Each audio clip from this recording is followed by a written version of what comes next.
Salut à tous, c'est Valentin. Aujourd'hui, je vais vous présenter le film sur l'Aiger 250 de Perrine Fage. Mais avant ça, je voulais vous raconter un petit peu la genèse du projet, vous donner un peu de contexte. C'est la deuxième fois que je travaille avec Perrine. L'année dernière, j'ai pu la suivre sur le Thor des Glaciers, qui a donné lieu au film Contre-la-montre. Mais cette année, on a voulu partir sur un projet un peu différent. C'est toujours un suivi de course, mais cette fois-ci, elle n'est pas toute seule.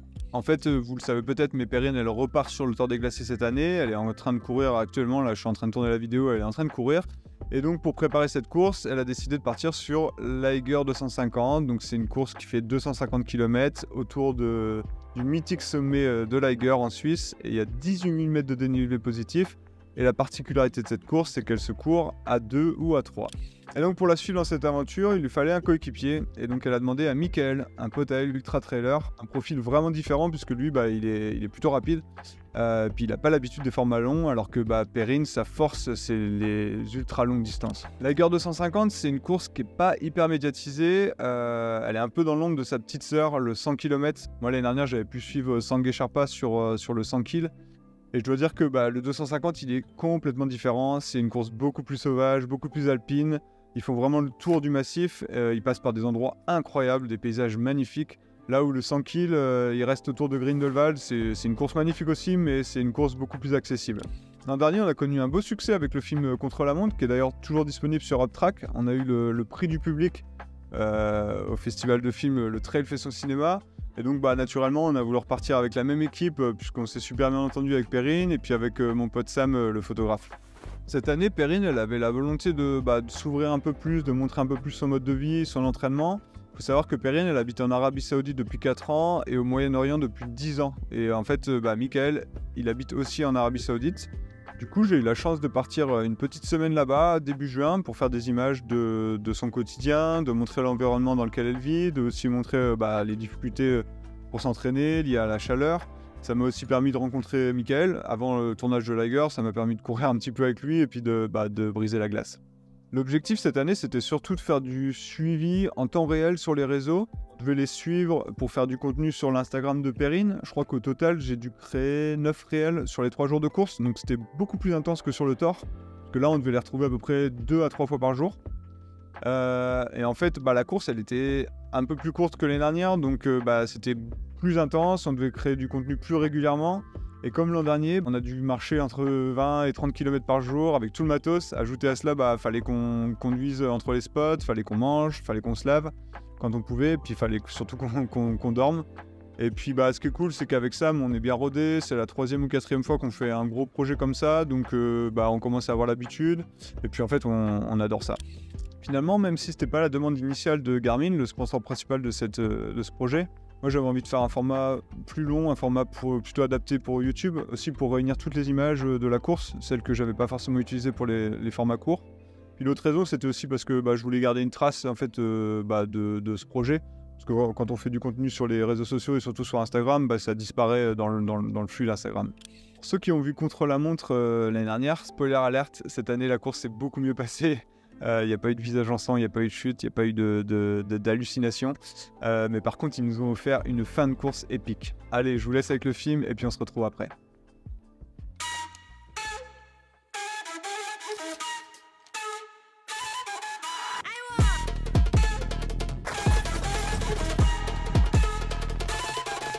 T'as un clap tous les deux ? Ok, c'est parti. Alors, est-ce que vous pouvez vous présenter ? Perrine, j'habite en Arabie Saoudite depuis 4 ans et cet été, premier petit défi en équipe, l'Aiger 250. Mickaël, également, ça fait 4 ans que je vis en Arabie Saoudite. 250, une distance que je n'ai jamais faite. Donc une bonne aventure.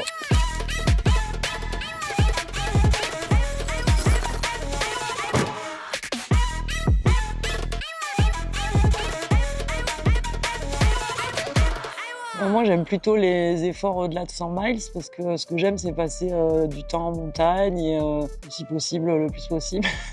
J'aime bien passer des nuits dehors, ça me dérange pas du tout et c'est ce genre d'effort qui me plaît. Moi, ça fait déjà depuis 2007 que je cours. J'ai commencé par des formats assez de trail court, puis je suis monté sur les distances avec quelques 100 miles. On s'est retrouvés sur une course un peu au même endroit d'ailleurs à Alula cet été. Je sais pas pourquoi, on se taquinait un petit peu et je lui disais ça serait bien qu'il aille un peu Chercher les limites. Voilà, voir ce qu'on vivait au-delà du 100 miles. Et puis Perrine, son expérience sur du long, on va sur des formats un peu plus longs, donc il y a peut-être moins de courses, on va plutôt vivre une aventure. L'Eiger, je savais que c'était une course qui se faisait en équipe. C'est un sommet qui me fait rêver, j'ai lu beaucoup de choses là-dessus et courir autour de l'Eiger, c'est quand même quelque chose d'important et qui a du sens pour moi. Puis on s'est fait un petit planning pour essayer de s'entraîner ensemble et essayer de mener à bien ces 250 km dans de bonnes conditions, voilà, plutôt comme une aventure. Et voilà, et ça peut être intéressant de voir deux profils différents sur une même course.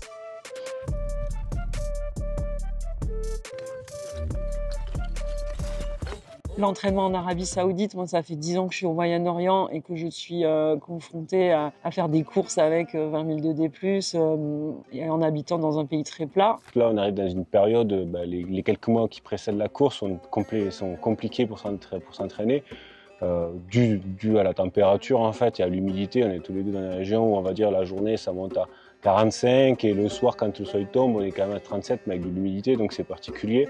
S'entraîner sous la chaleur c'est très bénéfique. Cette année j'essaie de passer un peu plus de temps dehors parce que parfois c'est pareil, je suis un peu flemmarde et je reste sur le tapis quand il fait chaud alors qu'en fait l'entraînement à la chaleur il faut surtout pas le bouder et ça a vraiment des effets très bénéfiques je pense.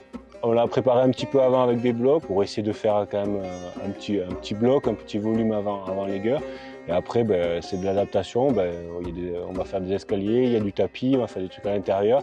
Oui, on a fait un bloc dans le coin, par exemple aux UAE. Il y a une montagne quand même qui est assez intéressante et qui est très très technique, très caillouteuse. Donc ça, on arrive à faire quand même des blocs dans des pays pas très loin, limitrophes. Mais si on veut, on peut trouver des spots, on peut trouver des endroits. Mickaël, c'est le champion du monde pour ça. S'il y a une côte, il la trouve et il l'a fait 50 fois. Ouais.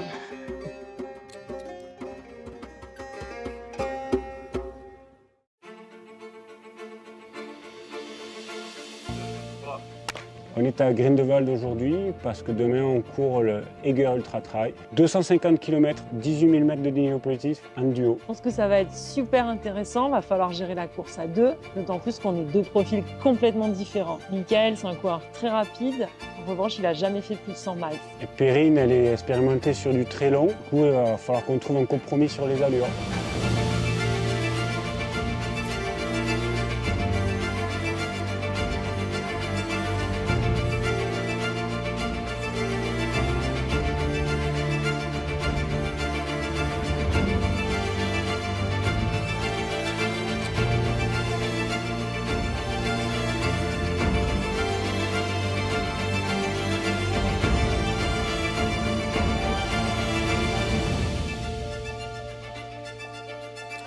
J'ai un effort.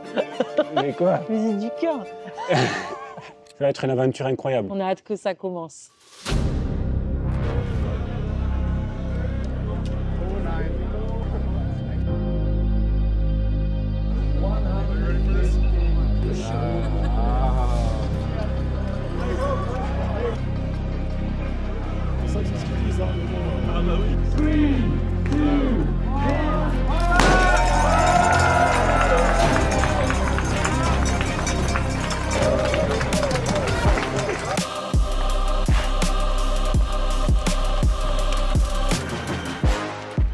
Allez, à nous de Jungfrau, première façon.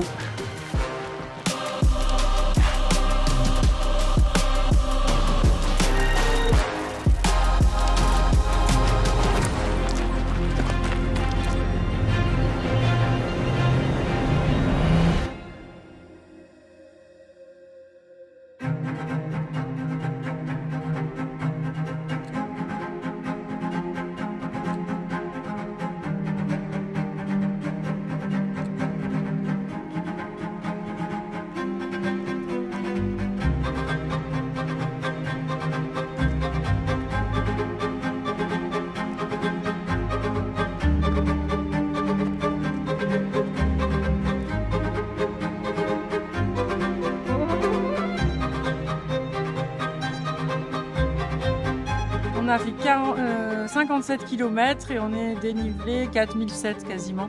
On a fait un gros morceau là quand même, hein, c'est costaud.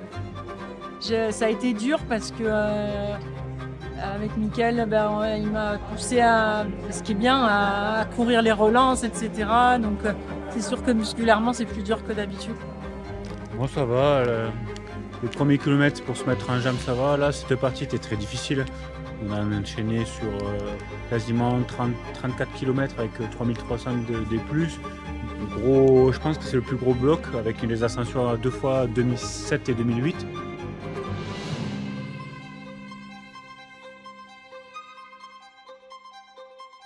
Allez, c'est parti pour la nuit.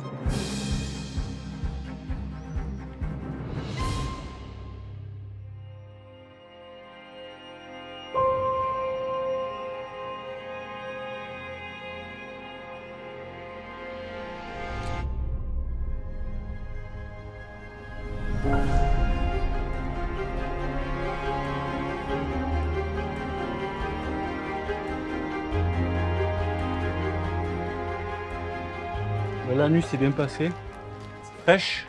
Toutes les femmes, elles ont ce problème, hein. C'est horrible, quoi. En fait, c'est la transpi, et encore, c'est un soutien-gorge qui me fait le moins mal, quoi.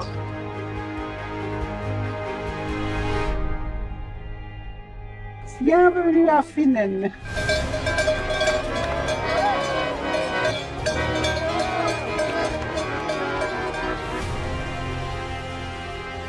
Troisième raclette de la journée, il n'est que 13h.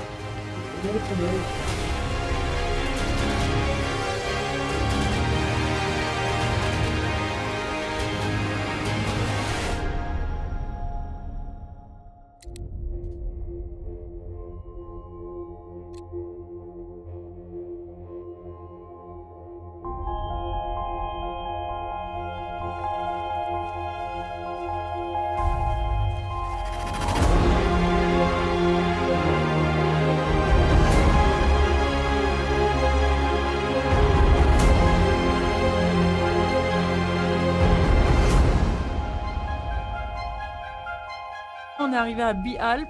Moi, je découpe mes cartes Garmin en deux. Et là, maintenant, ça y est, on peut enregistrer. La première partie est finie. 128, je crois qu'il y a 9000 quelque chose de D+. Là, c'est un peu délicat parce qu'ils ont changé le parcours. Et du coup, il y a 44 km sans aucun ravito.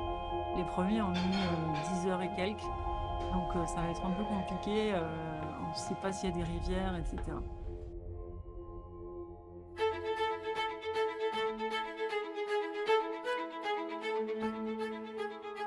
En fait, c'était dur parce qu'il y avait 44 km, 3000 je crois de plus. C'était que des trucs très droits dans le pentu, sans ravito.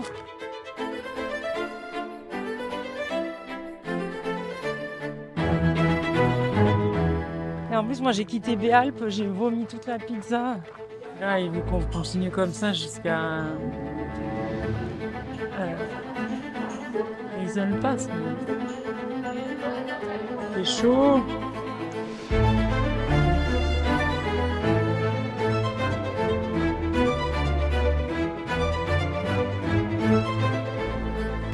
Magnifique là.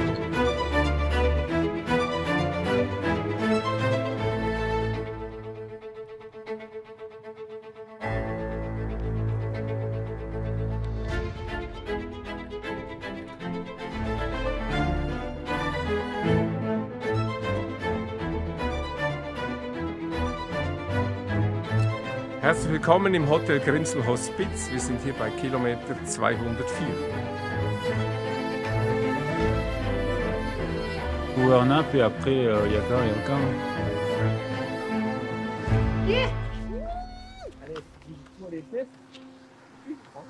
Je crois qu'on était 22e et là on est repassé 13e.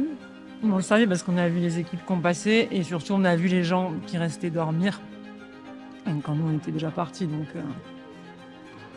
mais bon, c'est pas fini, hein. Il reste 20 km, il faut être vigilant. Il y a une grosse bosse.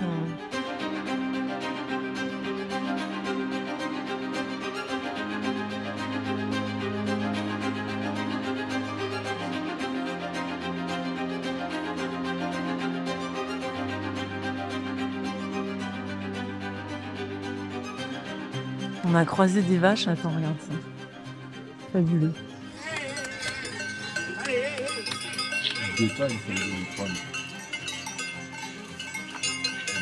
Elles nous mettent en retard là, Yubi.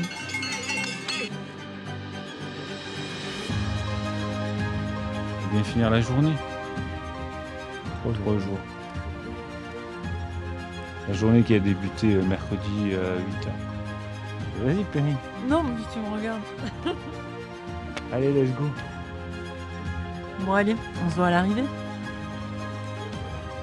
Allez. Merci. Pas bon, cette dernière grosse bosse là, et elle va faire mal, mais après c'est bon. Merci pour l'accueil. Et merci pour le riz sauté. Je crois qu'il a besoin de dormir. C'est gentil, merci à vous. Il est ivre. Qu'est-ce que vous avez fait pendant que je dormais?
Voilà, j'espère que le film vous a plu, j'espère aussi que ce type de format vous intéresse. Si c'est le cas, dites-le moi en commentaire.